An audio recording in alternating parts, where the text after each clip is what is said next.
Terima kasih Anda masih bersama kami dalam Sapa Indonesia Pagi. Saudara, 20 siswa SD Negeri Meruya Selatan 01 Kembangan, Jakarta Barat diduga mengalami keracunan usai menyantap menu makan bergizi gratis.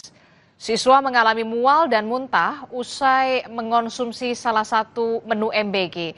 Dan sejumlah siswa ini mengeluhkan mual bahkan muntah usai mengonsumsi menu MBG di sekolahnya di Sekolah Dasar Negeri Meruya Selatan 01 Jakarta Barat pada Rabu lalu. 13 siswa mendapatkan perawatan di sekolah sementara 7 siswa dirujuk ke Rumah Sakit Umum Kembangan. Menurut pihak sekolah, siswa mengalami gejala keracunan 1 jam setelah menyantap menu MBG. Sementara waktu program MBG yang masuk ke SDN Meruya Selatan 01 dihentikan untuk dievaluasi.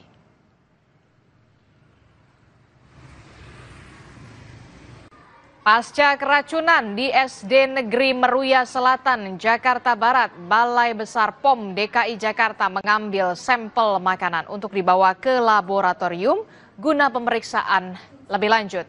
Selain itu, tim investigasi didampingi pihak dari sekolah melakukan penyelidikan kasus keracunan. Kepada petugas, siswa mengaku mual, muntah, dan juga pusing usai menyantap menu MBG.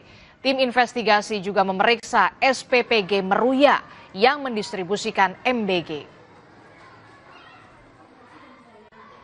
Investigasi, kita tadi datangnya tim, ada di SPPG juga, ada ke sekolah, karena informasinya kan keracunannya di sini, ke sekolah, dan juga nanti kami akan ke puskesmas juga setelah ini. Sesuai dengan yang dimakan tadi, Pak. Yang dikonsumsikan ada yang mie, ada pudingnya,